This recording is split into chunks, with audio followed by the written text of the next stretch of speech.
Inilah kisah sengsara Tuhan kita Yesus Kristus menurut Matius. Dimuliakanlah Tuhan. Sekali peristiwa, pergilah seorang dari ke-12 murid Yesus yang bernama Yudas Iskariot kepada imam-imam kepala. Ia berkata kepada mereka, "Apa yang hendak kamu berikan kepadaku, supaya aku menyerahkan dia kepada kamu?" Mereka membayar 30 uang perak kepadanya.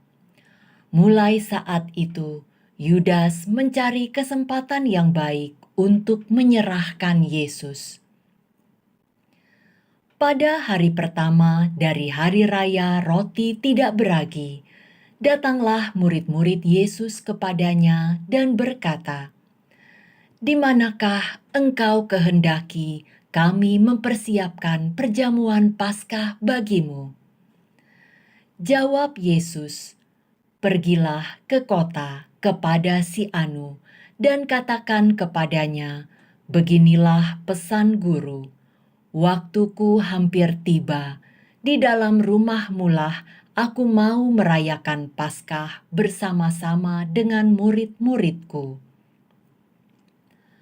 Lalu murid-murid melakukan seperti apa yang ditugaskan Yesus kepada mereka dan mempersiapkan Paskah.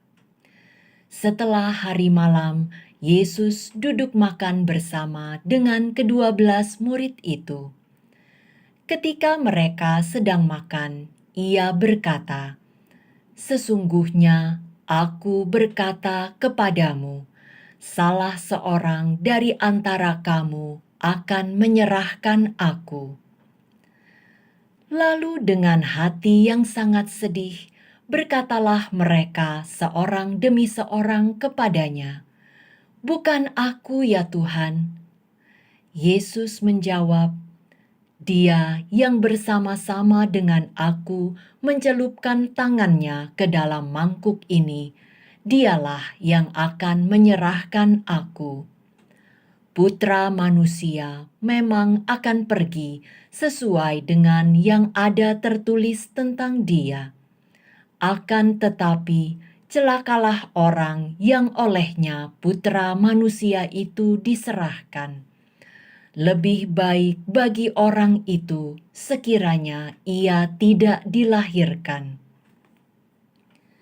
Yudas yang hendak menyerahkan Yesus itu menyahut, "Bukan aku ya Rabi." Kata Yesus kepadanya, "Engkau telah mengatakannya." Ketika mereka sedang makan, Yesus mengambil roti, memberkati dan memecah-mecahkannya, lalu memberikannya kepada murid-muridnya seraya berkata, "Terimalah dan makanlah, inilah tubuhku." Sesudah itu ia mengambil piala, mengucap syukur, lalu memberikannya kepada mereka seraya berkata, "Minumlah kamu semua dari piala ini, sebab inilah darahku, darah perjanjian yang ditumpahkan bagi banyak orang untuk pengampunan dosa-dosa.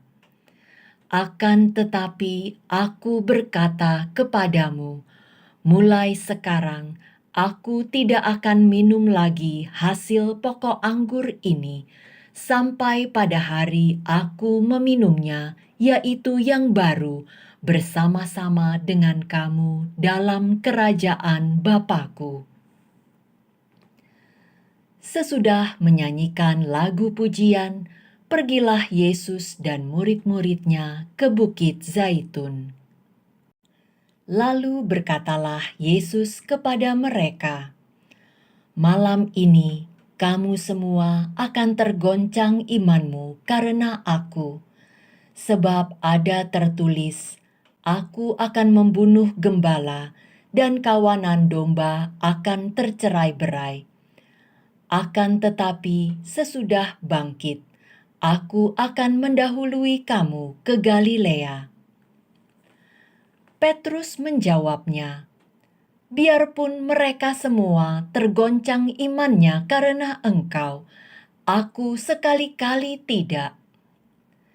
Yesus berkata kepadanya, "Sesungguhnya aku berkata kepadamu, malam ini sebelum ayam berkokok, engkau telah menyangkal aku 3 kali." Kata Petrus kepadanya, "Sekalipun harus mati bersama-sama engkau, aku tidak akan menyangkal engkau." Semua murid yang lain pun berkata demikian juga. Kemudian sampailah Yesus bersama murid-muridnya ke suatu tempat yang bernama Getsemani. Lalu Yesus berkata kepada murid-muridnya, "Duduklah di sini, sementara aku pergi ke sana untuk berdoa." Yesus membawa Petrus dan kedua anak Zebedeus besertanya. Yesus mulai merasa sedih dan gelisah. Lalu katanya kepada mereka, "Hatiku sangat sedih, seperti mau mati rasanya. Tinggallah di sini dan berjaga-jagalah bersama aku." Yesus maju sedikit, lalu sujud dan berdoa, "Ya Bapakku, sekiranya mungkin, biarlah piala ini berlalu dari hadapanku. Tetapi janganlah seperti yang aku kehendaki, melainkan seperti yang Engkau kehendaki." Setelah itu, Yesus kembali kepada murid-muridnya dan mendapati mereka sedang tidur. Lalu Yesus berkata kepada Petrus, "Tidakkah kamu sanggup berjaga-jaga 1 jam dengan aku? Berjaga-jagalah dan berdoalah, supaya kamu jangan jatuh ke dalam pencobaan. Roh memang berniat baik, tetapi tabiat manusia lemah. Roh memang penurut, tetapi daging lemah." Lalu Yesus pergi untuk kedua kalinya dan berdoa, "Ya Bapakku, jikalau piala ini tidak dapat berlalu kecuali apabila aku meminumnya, jadilah kehendak-Mu."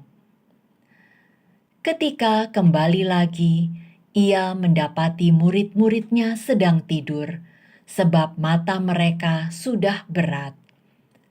Yesus membiarkan mereka, lalu pergi dan berdoa untuk ketiga kalinya, dan ia mengucapkan doa yang sama. Sesudah itu ia kembali kepada murid-muridnya dan berkata kepada mereka, "Masihkah kamu tidur dan beristirahat?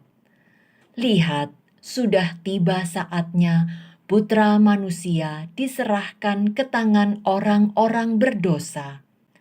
Bangunlah, marilah kita pergi. Dia yang menyerahkan aku sudah dekat." Waktu Yesus masih berbicara, datanglah Yudas, salah seorang dari ke-12 murid itu, dan bersama-sama dia serombongan besar orang yang membawa pedang dan pentung. Mereka itu suruhan imam-imam kepala dan tua-tua bangsa Yahudi. Orang yang menyerahkan Yesus telah memberitahukan suatu tanda kepada mereka. "Orang yang akan kucium, itulah dia, tangkaplah." Segera Yudas maju dan mendapatkan Yesus dan berkata, "Salam ya Rabi." Lalu ia mencium Yesus. Tetapi Yesus berkata kepadanya, "Hai teman, untuk itukah engkau datang?" Lalu majulah mereka memegang Yesus dan menangkapnya. Tetapi seorang dari mereka yang menyertai Yesus mengulurkan tangannya, menghunus pedangnya, dan menyerang hamba imam besar, sehingga putus telinganya. Lalu kata Yesus kepadanya, "Masukkan pedang itu kembali ke dalam sarungnya, sebab semua orang yang menggunakan pedang akan binasa oleh pedang. Atau kau sangka aku tidak dapat berseru kepada Bapakku, supaya ia segera mengirim lebih dari 12 pasukan malaikat untuk membantu aku? Jika begitu, bagaimanakah akan digenapi yang tertulis dalam kitab suci yang mengatakan bahwa harus terjadi demikian?" Lalu Yesus berkata kepada orang banyak itu, "Sangkamu aku ini penyamun, sehingga kamu datang lengkap dengan pedang dan pentung untuk menangkap aku? Padahal tiap-tiap hari aku duduk mengajar di bait Allah, dan kamu tidak menangkap aku.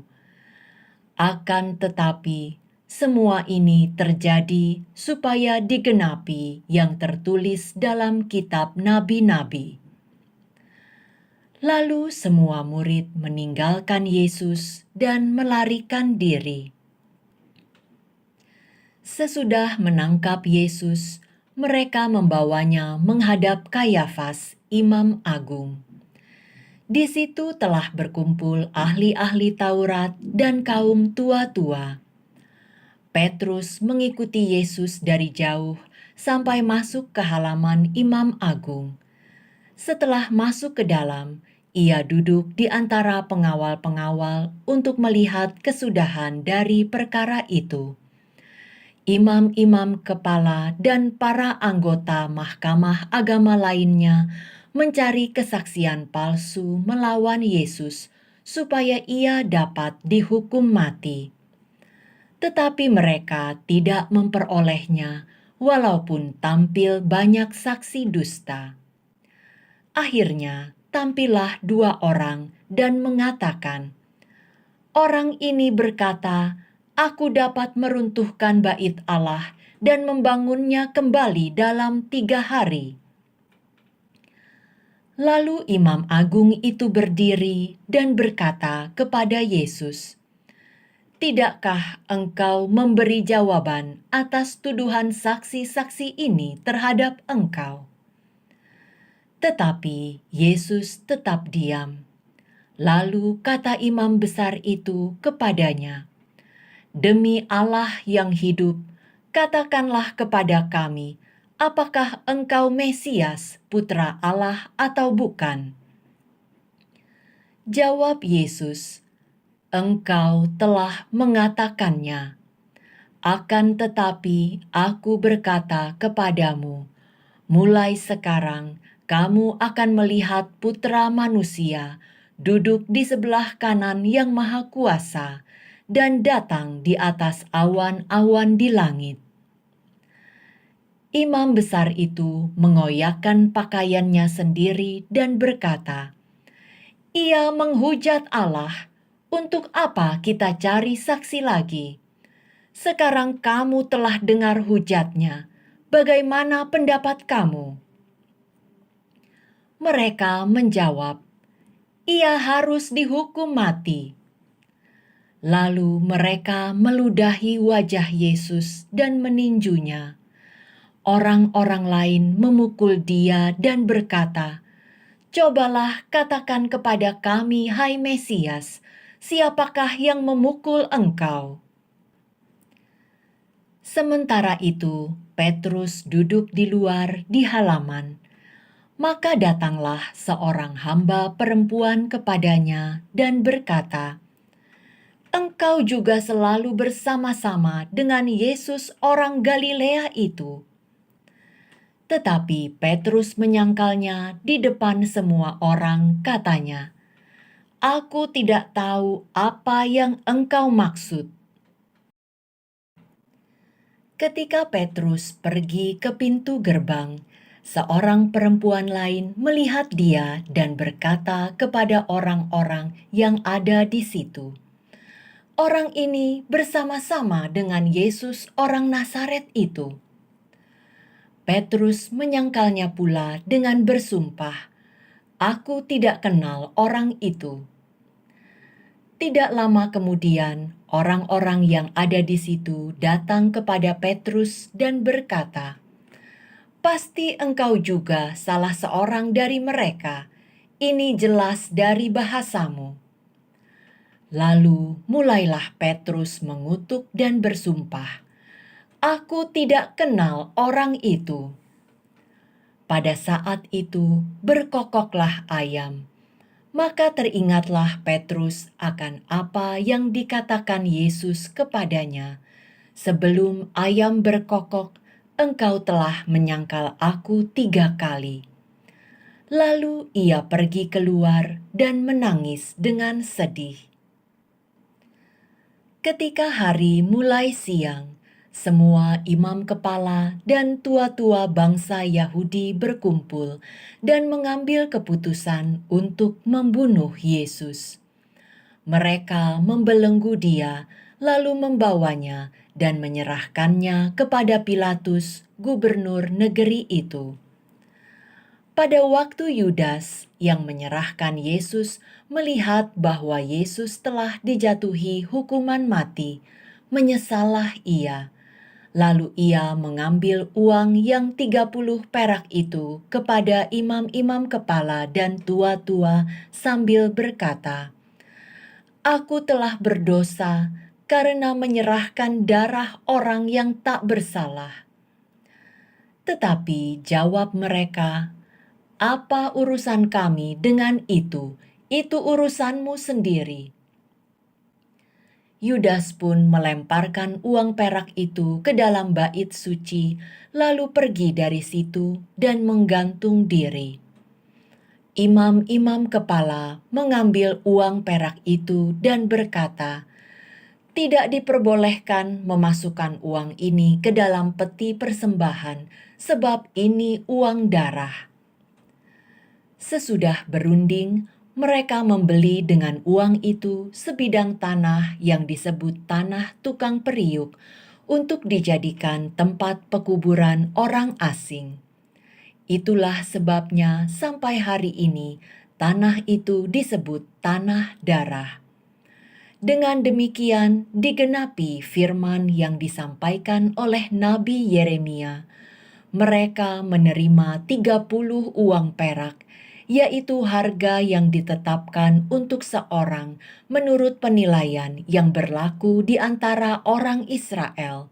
Dan mereka memberikan uang itu untuk tanah tukang periuk, seperti yang dipesankan Tuhan kepadaku.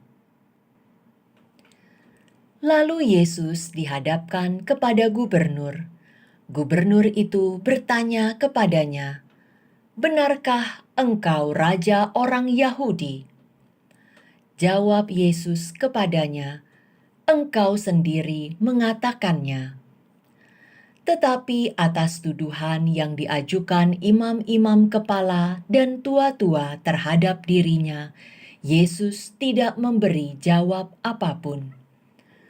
Maka kata Pilatus kepadanya, "Tidakkah engkau dengar betapa banyaknya tuduhan saksi-saksi ini terhadap engkau?" Tetapi Yesus tidak menjawab sepatah kata pun, sehingga gubernur itu sangat heran. Telah menjadi kebiasaan bagi gubernur untuk membebaskan satu orang hukuman pada tiap hari raya itu atas pilihan orang banyak. Pada waktu itu, ada dalam penjara seorang yang terkenal kejahatannya bernama Barabas. Karena mereka sudah berkumpul di sana, Pilatus bertanya kepada mereka, "Siapa yang kamu kehendaki aku bebaskan bagi kamu, Barabas atau Yesus yang disebut Kristus?"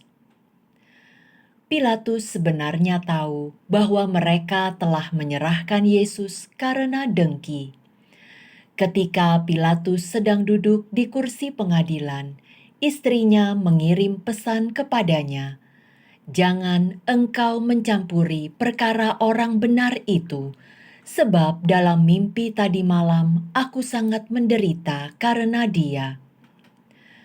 Tetapi oleh hasutan imam-imam kepala dan kaum tua-tua, orang banyak bertekad untuk meminta supaya Barabas dibebaskan dan Yesus dihukum mati. Gubernur itu bertanya kepada mereka, "Siapa di antara kedua orang itu yang kamu kehendaki kubebaskan bagimu?" Kata mereka, "Barabas." Kata Pilatus kepada mereka, "Kalau begitu, apakah yang harus kuperbuat dengan Yesus yang disebut Kristus?" Mereka semua berseru, "Ia harus disalibkan." Kata Pilatus, "Tetapi kejahatan apakah yang telah dilakukannya?" Namun mereka berteriak semakin keras, "Ia harus disalibkan." Ketika Pilatus melihat bahwa segala usaha akan sia-sia, malah sudah mulai timbul kekacauan, ia mengambil air dan membasuh tangannya di hadapan orang banyak seraya berkata, "Aku tidak bersalah terhadap darah orang ini. Itu urusan kamu sendiri." Seluruh rakyat itu menjawab, "Biarlah darahnya ditanggungkan atas kami dan atas anak-anak kami." Lalu Pilatus membebaskan Barabas bagi mereka, tetapi Yesus dicambuknya, lalu diserahkannya untuk disalibkan. Kemudian serdadu-serdadu gubernur membawa Yesus ke istana gubernur, lalu memanggil seluruh pasukan berkumpul di sekeliling Yesus. Mereka menanggalkan pakaian Yesus dan mengenakan mantel ungu kepadanya. Mereka menganyam sebuah mahkota duri dan menaruhnya di atas kepala Yesus, lalu memberikan sebatang buluh di tangan kanannya. Kemudian mereka berlutut di hadapannya dan mengolok-olok dia. "Salam, hai Raja orang Yahudi!" Mereka meludahinya, lalu mengambil buluh itu dan memukulkannya ke kepala Yesus. Sesudah mengolok-olok dia, mereka menanggalkan mantel yang dipakainya itu dan mengenakan kembali pakaiannya kepadanya. Kemudian mereka membawa dia keluar untuk disalibkan. Ketika berjalan keluar kota, mereka berjumpa dengan seorang dari Kirene yang bernama Simon. Orang itu mereka paksa untuk memikul salib Yesus. Kemudian sampailah mereka di suatu tempat yang bernama Golgota, artinya tempat tengkorak. Lalu mereka memberi Yesus minum anggur bercampur empedu. Setelah mengecapnya, ia tidak mau meminumnya. Sesudah menyalibkan Yesus, para serdadu membagi-bagi pakaian Yesus dengan membuang undi. Lalu mereka duduk di situ menjaga dia. Di atas kepala Yesus terpasang tulisan yang menyebut alasan mengapa ia dihukum. "Inilah Yesus, Raja orang Yahudi." Bersama dengan dia disalibkan dua orang penyamun, seorang di sebelah kanan dan seorang di sebelah kirinya. Orang-orang yang lewat di sana menghujat Yesus, dan sambil menggelengkan kepala mereka berkata, "Hai engkau yang mau meruntuhkan bait suci dan mau membangunnya kembali dalam 3 hari. Jika engkau putra Allah, turunlah dari salib itu dan selamatkanlah dirimu." Demikian juga imam-imam kepala bersama ahli Taurat dan tua-tua mengolok-olok Yesus, dan mereka berkata, "Orang lain ia selamatkan, tetapi dirinya sendiri tidak dapat ia selamatkan. Jika dia Raja Israel, baiklah ia turun dari salib itu, maka kami akan percaya kepadanya. Ia mempercayakan dirinya kepada Allah. Biarlah Allah menyelamatkan dia sekarang, jika Allah berkenan kepadanya. Karena ia telah berkata, 'Aku putra Allah.'" Bahkan penyamun-penyamun yang disalibkan bersama-sama dengan Yesus mencelanya demikian juga. Mulai dari pukul 12, kegelapan meliputi seluruh daerah itu sampai pukul 3. Kira-kira pukul 3, berserulah Yesus dengan suara nyaring, "Eli, Eli, lama sabachthani." Artinya, "Allahku, Allahku, mengapa engkau meninggalkan aku?" Mendengar itu, beberapa orang yang berdiri di situ berkata, "Ia memanggil Elia." Kemudian datanglah segera seorang dari mereka. Ia mengambil bunga karang, mencelupkannya ke dalam anggur asam, lalu menancapkannya pada sebatang buluh dan memberi Yesus minum. Tetapi orang-orang lain berkata, "Jangan, baiklah kita lihat apakah Elia datang untuk menyelamatkan dia." Yesus berseru pula dengan suara nyaring, lalu menyerahkan nyawanya. Lihatlah, tirai bait suci terkoyak menjadi dua dari atas sampai ke bawah. Terjadilah gempa bumi dan bukit-bukit batu terbelah. Kubur-kubur terbuka dan banyak orang kudus yang telah meninggal dibangkitkan.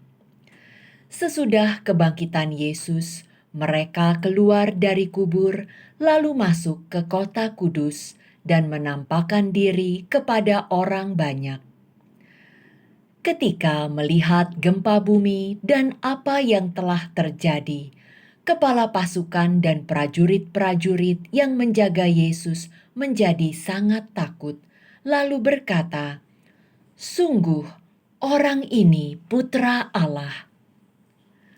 Ada juga di situ banyak perempuan yang melihat dari jauh, yaitu perempuan-perempuan yang mengikuti Yesus dari Galilea untuk melayani Dia. Di antara mereka terdapat Maria Magdalena, Maria ibu Yakobus dan Yusuf, dan ibu anak-anak Zebedeus. Menjelang malam, datanglah seorang kaya, orang Arimatea yang bernama Yusuf, yang telah menjadi murid Yesus juga. Ia pergi menghadap Pilatus dan meminta jenazah Yesus. Pilatus memerintahkan supaya jenazah Yesus diserahkan kepadanya. Yusuf pun mengambil jenazah itu, mengafaninya dengan kain lenan yang putih bersih, lalu membaringkannya di dalam kuburnya yang baru, yang digalinya di dalam bukit batu. Sesudah menggulingkan sebuah batu besar ke pintu kubur itu, ia pun pergi. Tetapi Maria Magdalena dan Maria yang lain tinggal di situ, duduk di depan kubur itu. Keesokan harinya, yaitu sesudah hari persiapan, datanglah imam-imam kepala dan orang-orang Farisi bersama-sama menghadap Pilatus. Kata mereka kepada Pilatus, "Tuan, kami ingat bahwa si penyesat itu sewaktu hidupnya berkata, 'Sesudah 3 hari aku akan bangkit.' Karena itu, perintahkanlah untuk menjaga kubur itu sampai hari yang ketiga. Jika tidak, Murid-muridnya mungkin datang mencuri dia, lalu mengatakan kepada rakyat, "Ia telah bangkit dari antara orang mati." Sehingga penyesatan yang terakhir ini akan lebih buruk akibatnya daripada yang pertama. Kata Pilatus kepada mereka, "Inilah penjaga-penjaga bagimu. Pergi dan jagalah kubur itu sebaik-baiknya." Lalu pergilah mereka, dan dengan bantuan penjaga-penjaga itu, mereka memeteraikan kubur Yesus dan menjaganya. Demikianlah sabda Tuhan.